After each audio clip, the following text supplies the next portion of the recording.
Emmanuel, à toi. Je vous remercie de m'avoir invité. Donc, pour compléter un petit peu le propos de Benoît avec un titre, je le reconnais, un petit peu prétentieux, les clés de la réussite, mais c'est pour voir un petit peu quels sont les facteurs sur lesquels on peut agir pour essayer de faire bouger les choses. Alors je vais commencer par un aphorisme qui est celui d'un de nos anciens collègues, mais qui résume bien ce que reflète actuellement le climat du prélèvement multi-organes. Ce n'est pas pour rien qu'on envoie les plus jeunes opérer les morts la nuit, et c'est exactement ça, c'est la pénibilité du prélèvement multi-organes pour laquelle il n'y a pratiquement que des chirurgiens jeunes et parfois pas toujours expérimentés qui vont chercher les greffons, et en période nocturne le plus souvent.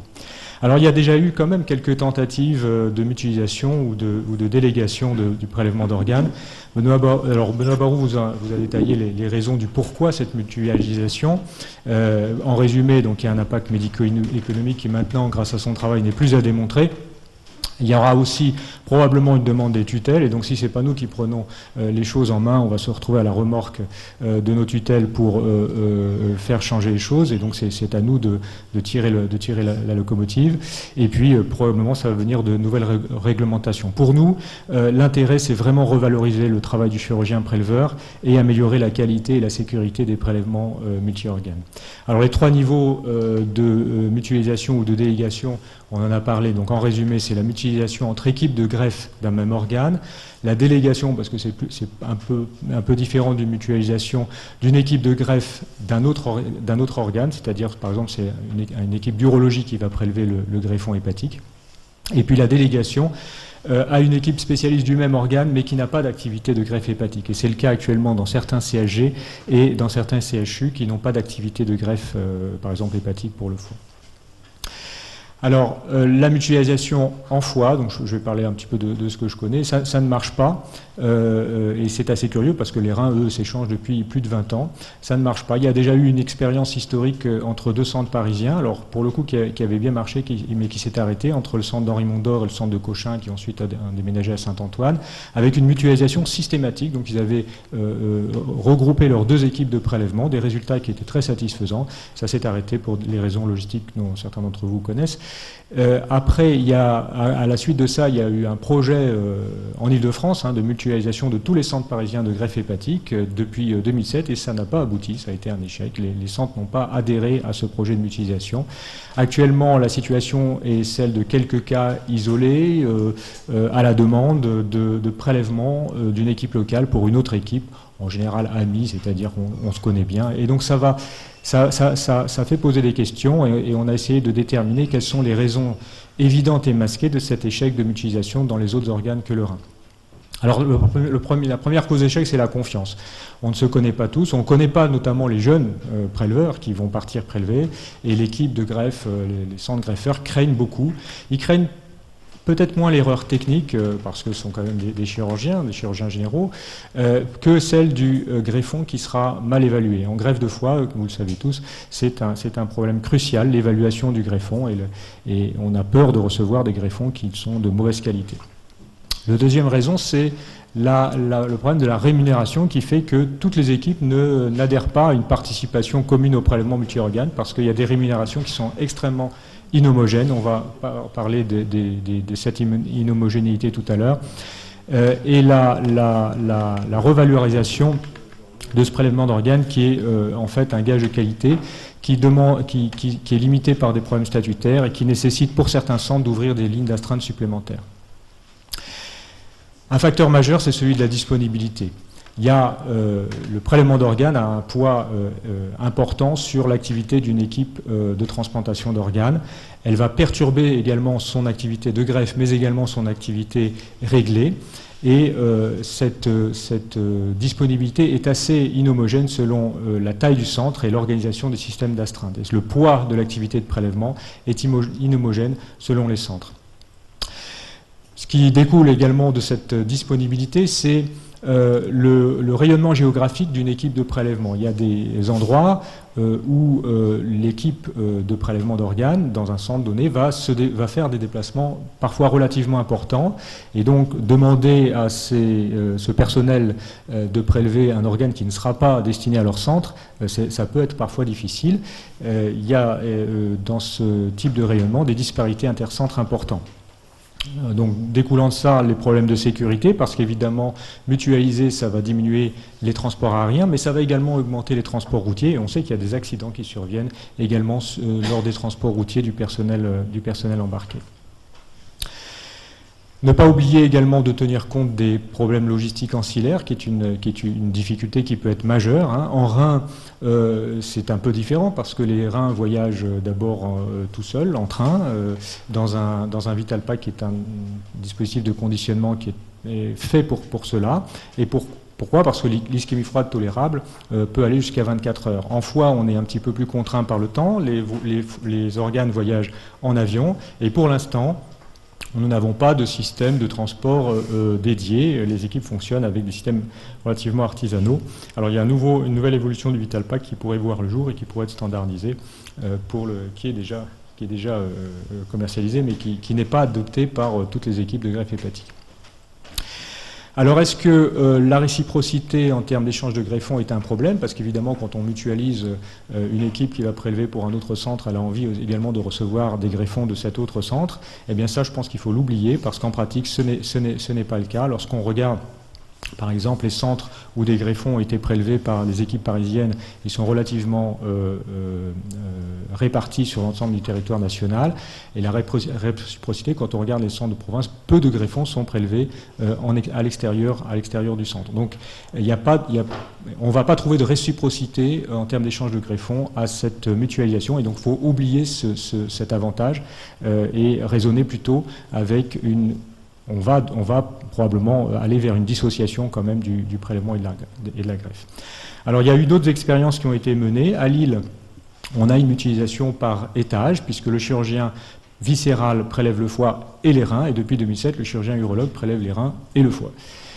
Il y a également ce qui peut se comparer peut-être, un peu de loin, mais au système Norse des Anglais, c'est-à-dire qu'en fait, il y a une organisation régionale du prélèvement qui fait que la même équipe, celle du CHRU, assure tous les PMO de la région Nord-Pas-de-Calais. Donc il y a un rayonnement régional de la même équipe de chirurgie, on n'est pas sur du local.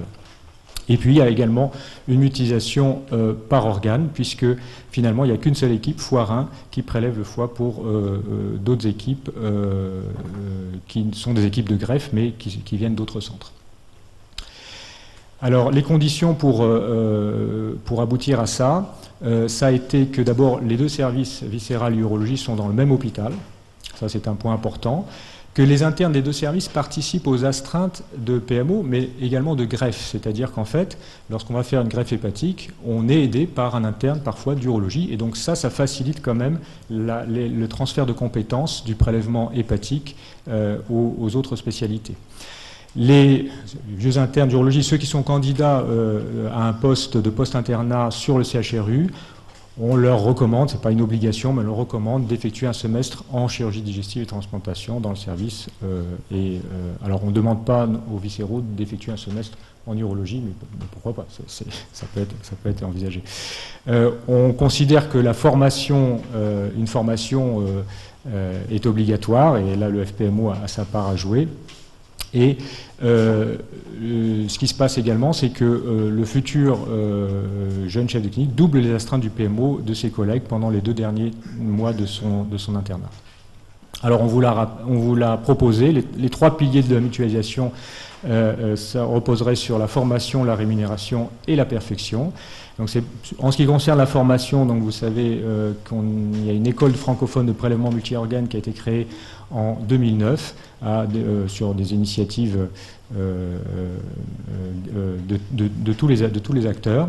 Et cette formation, donc ça pourrait passer par le FPMO.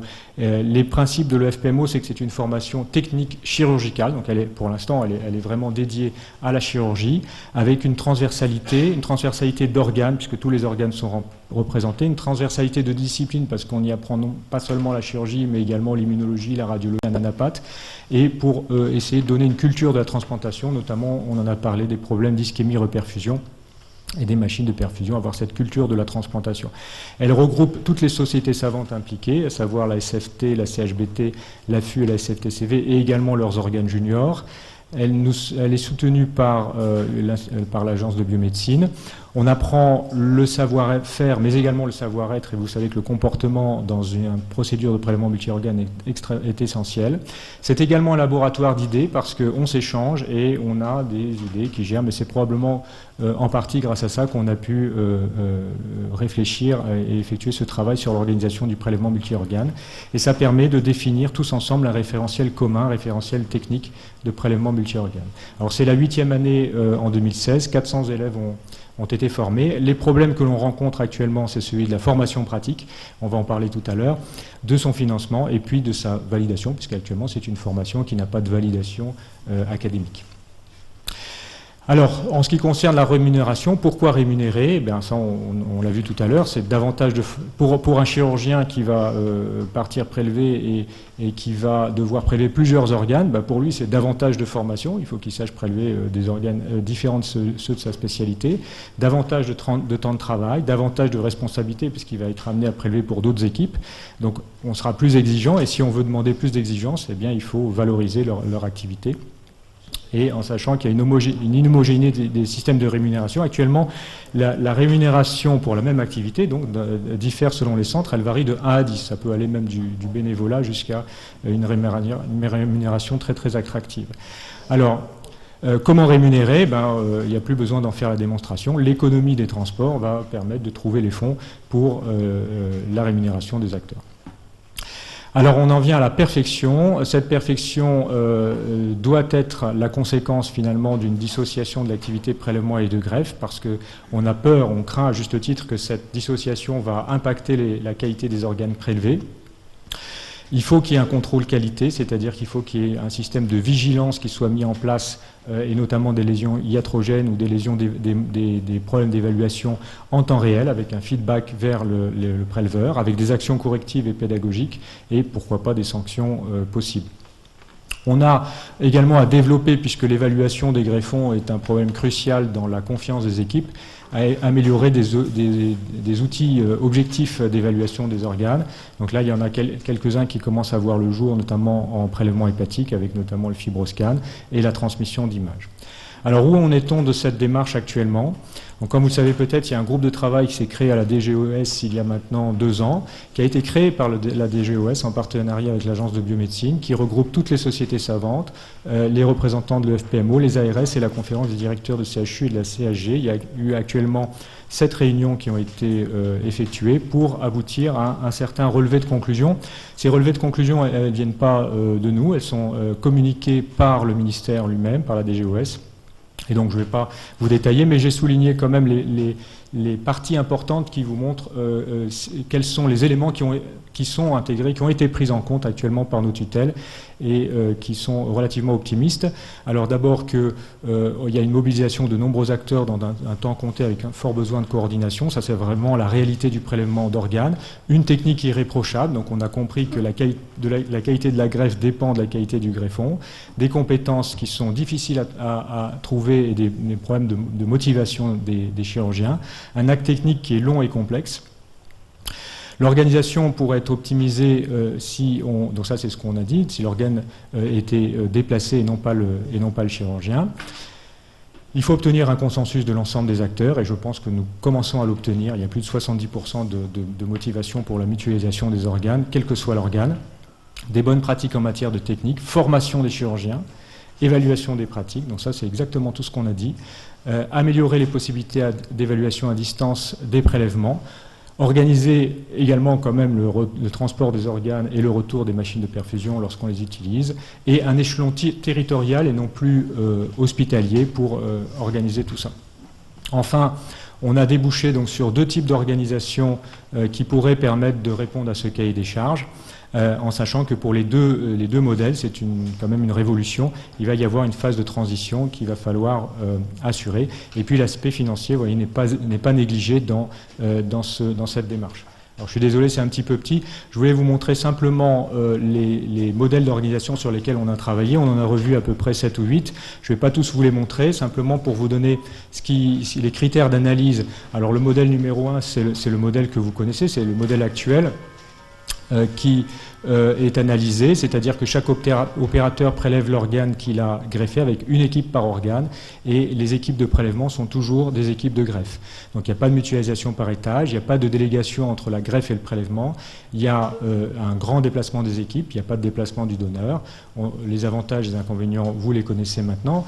Alors maintenant, les deux modèles qui se dégagent un petit peu pour répondre à ce cahier des charges, eh bien c'est ce modèle-là où un chirurgien réalise sur le site du donneur le prélèvement des organes d'un même étage pour le compte d'un ou de plusieurs greffeurs. Ça, c'est la mutualisation par étage. Alors, il y a une délégation de greffe et prélèvement. Les avantages, c'est un gain important de transport, de coordination et une liste de garde unique entre les établissements qui évite les doublons. L'inconvénient, c'est que c'est difficilement réalisable pour l'étage thoracique où les prélèvements ne sont pas importants, les acteurs ne sont pas très nombreux, et ça repose pour l'instant sur le volontariat. Il y a un deuxième modèle qui est relativement intéressant, qui est qu'en fait, un peu comme sur le modèle anglais, une équipe chirurgicale mobile qui est dédiée au prélèvement et qui se déplace pour prélever sur le site du donneur. Alors, il faudra définir le périmètre de ce déplacement. Ça sera certainement moins efficient pour l'étage thoracique, mais vous voyez, les avantages sont très très intéressants, et notamment ça permet la formation et l'évaluation des équipes, ça permet de faire des recherches académiques et multicentriques sur le prélèvement multi-organe.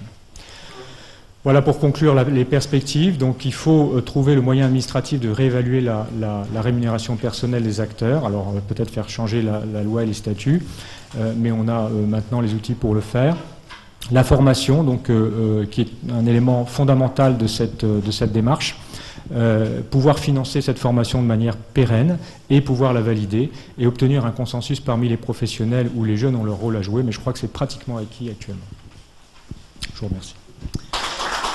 Merci Emmanuel. Est-ce qu'il y a un micro dans la salle? Je crois que Yves Chapuis voulait intervenir. Oui, je souhaiterais intervenir d'ailleurs pour dire avec quelle extraordinaire satisfaction nous prenons connaissance aujourd'hui de ces propositions d'organisation du prélèvement d'organes. Pour quelqu'un comme moi qui s'en est préoccupé il y a près de 40 ans, j'ai passé un petit peu l'âge maintenant, et puis qui a cessé ce genre d'activité depuis plus de 15 ans, c'est vrai que voir débattre de cette question qui devait se poser dès le début est quand même très important. Mais ce qui est important aussi, c'est de montrer le temps qu'il a fallu pour justement que vous aboutissiez à des propositions, alors que tout restait jusqu'à présent, jusqu'à une date récente même encore aujourd'hui, éclaté. Alors moi, il y a une toute petite chose que je voudrais dire, c'est que vous avez soulevé le problème des coûts, et en particulier du transfert aérien. Alors je ne peux pas, devant notre général, dire qu'il ne faut pas oublier que l'armée a joué un rôle décisif. Et pour ce qui nous concerne à Cochin, nous avions des relations privilégiées avec Villacoublay, de telle sorte que c'est en contact avec l'armée qui transportait dans des conditions, d'ailleurs pas dans des petits avions pas très confortables, il faut bien reconnaître, nos équipes, que nous avons pu travailler. Et à ce moment-là, je ne sais pas si ce n'était pas une économie. C'est une question que je me pense, je ne sais pas si vous l'avez calculé. Je ne vais pas en dire davantage. Alors merci pour vos commentaires. C'est vrai que la solution de l'armée, on ne l'avait pas envisagée dans nos discussions. Je ne sais pas si c'est quelque chose. Ouais. Moi, je l'ai connu. Je l'ai connu au tout départ, effectivement. Et puis ça s'est arrêté. Alors il faut quand même reconnaître, si ce n'est pas l'armée, que la SNCF et Air France transportent gracieusement les organes, notamment le rein, qui peuvent supporter l'ischémie. Donc ça se fait encore, mais c'est pas si évident que ça. Et ça nécessite des négociations entre l'agence de biomédecine et ses transporteurs nationaux, alors qu'on est quand même sur une mission de service public. Mais ça se fait encore aujourd'hui. Alors la question difficile, c'est l'ischémie froide, et donc le cœur et le foie à un moindre degré, mais le foie quand même, ont besoin d'être transportés rapidement. Et effectivement, on ne peut pas attendre le premier avion, on ne peut pas attendre le premier TGV. Alors j'espère que les progrès d'ischémie-reperfusion changeront la donne, mais au jour d'aujourd'hui, on n'y est pas encore. Oui, je voudrais faire tout simplement deux commentaires. D'abord, je vous félicite pour tous ces efforts sur les prélèvements, et d'autant plus que ça n'a intéressé personne.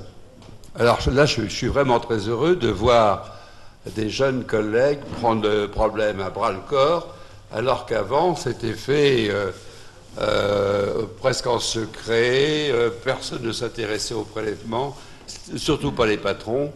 Donc le fait que maintenant il y a vraiment une mise en œuvre de ce problème de prélèvement me paraît très important. Je vais prendre un exemple, d'ailleurs, vous avez parlé de la perfection du prélèvement, et cette perfection était tellement importante quand elle a été faite par des jeunes collègues pour les reins, c'est que les reins arrivaient complètement dénudés au point de vue vasculaire, et surtout sans méso-urtère. Alors il se trouve que ça se passait quand même pas trop mal, mais ça m'a toujours choqué de ne pas garder le méso-urtère. Ça me paraît essentiel de garder le méso-urtère, surtout quand on connaît la vascularisation de l'urtère qui arrive souvent à partir du pédicule en suivant le méso-urtère. Ça, c'est le premier point. Il y a une chose qui me surprend, c'est que vous n'avez pas, en ce qui concerne l'échange de reins, ils se font depuis 40 ans, sans que les équipes se déplacent. Depuis le début, les échanges de reins sont faits presque immédiatement, dès que la transplantation rénale est devenue majeure. Et il n'y a qu'une seule chose, c'est que j'ai vu que vous avez fait des progrès en ce qui concerne l'ischémie froide.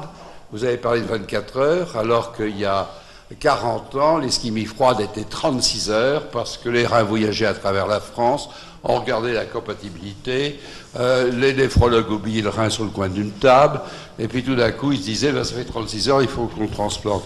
Là, les choses ont changé. Deuxième commentaire que je voudrais faire, et là, je suis surpris qu'on n'ait pas parlé, c'est la charge de travail pour un service. Par exemple, enfin, quand vous avez un service de chirurgie viscérale lourd, qui est de garde tous les jours, qui a des hémorragies digestives, des portocaphes, maintenant il n'y a plus de portocaphes, mais à ce moment-là il y en avait, qui a des perforations de l'œsophage. Il faut 2 équipes. Vous pouvez pas, il faut 2 équipes de garde. Il faut une équipe de garde de chirurgie viscérale tous les jours, et quand vous avez 3 chefs ou 4 chefs, ça fait beaucoup de garde. Et puis, il faut une équipe de garde aussi pour les prélèvements. Et puis, quelquefois, il arrive que vous avez 3 nuits de suite de prélèvements avec des équipes qui sont épuisées. Et ça m'étonne que vous n'ayez pas assisté sur cette charge de travail. Quelquefois, d'ailleurs, on manque de chirurgiens. Moi, il m'est arrivé de laisser une greffe pour aller faire une hémorragie digestive aux urgences qui était en train de mourir, ou pour aller opérer une angiocolite. Ça, ce problème de main-d'œuvre chirurgicale, à mon avis, vous n'avez pas assez insisté. La rémunération, d'accord, mais c'est quand même une activité très lourde. Et quand vous avez une telle activité qu'un service de chirurgie viscérale qui est très lourd, vous avez du mal à vous en sortir, vous avez du mal à dormir surtout. Quelquefois, vous passez 2-3 nuits sans dormir. J'ai peut-être pas assez insisté, mais je l'avais mis effectivement dans les facteurs d'échec de la mutualisation du prélèvement hépatique. Parce qu'à mon avis, c'est un facteur crucial d'échec, parce qu'on ne peut pas demander à des équipes d'aller se déplacer en prélèvement sans penser que ça n'a pas de retentissement sur l'activité réglée d'un service. Et ça pénalise probablement au sein desquels on a montré d'ailleurs que ce que vous disiez d'avoir 2 systèmes d'astreinte, ce n'était pas le cas de tout le monde. Et dans beaucoup d'équipes, c'est l'enquête de l'AFU qui l'avait montré, une même astreinte est destinée à l'activité de prélèvement et d'urgence. Et ça, il faudra le changer. Mais c'est probablement par une organisation supra-hospitalière, pas interrégionale, mais régionale ou semi-régionale, qu'on pourra aboutir à ces astreintes communes qui seront indépendantes, qui seront dissociées de l'activité d'un service et qui permettront, j'espère, d'avancer. Je voudrais rajouter un petit commentaire par rapport à ce que vient de dire M. Launois. C'est vrai qu'il y a une pénibilité réelle des groupes de gens qui sont des chirurgiens qui sont en charge des prélèvements, en particulier dans les équipes hyperactives, avec des phénomènes d'épuisement et d'abandon d'activité au bout de 2 ans. Quand vous faites des prélèvements 2 fois, 3 fois par semaine et que c'est répétitif et que vous avez aussi à apprendre votre métier de chirurgien, ce qui est aussi un corollaire, car c'est rare qu'on s'installe comme chirurgien préleveur, à moins que dans la filière que vous venez d'indiquer, il y ait effectivement la possibilité d'un chirurgien préleveur au niveau régional. Et ça serait à ce moment-là l'ensemble de l'activité, de la spécialisation. C'est un élément qui n'est pas vraiment pris en compte. Néanmoins, je dois dire que j'ai bien vu que vous l'aviez signalé, en tout cas hier, vous en avez parlé. Dans notre équipe, on a réussi à obtenir, à la suite du malheur qui a été évoqué, une ligne d'astreinte avec un interne et un chirurgien qualifié pour les prélèvements. Je dois dire que c'est extrêmement difficile de maintenir la motivation des gens qui ont dépassé le grade de chef de clinique après 3 ans. Les praticiens hospitaliers, c'est très difficile de les motiver pour la poursuite de l'activité. Je ne vous parle pas des PUPH, bien sûr. Oui, merci. D'abord, c'était vraiment passionnant. J'ai une question qui est peut-être très très naïve, mais je la pose quand même.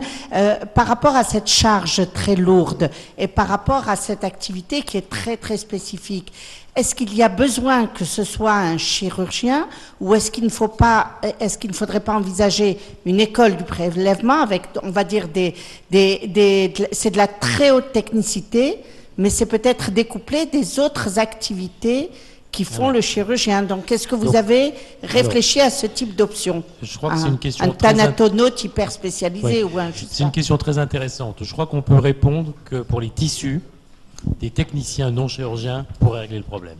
Autant pour des organes, je pense que c'est absolument impossible.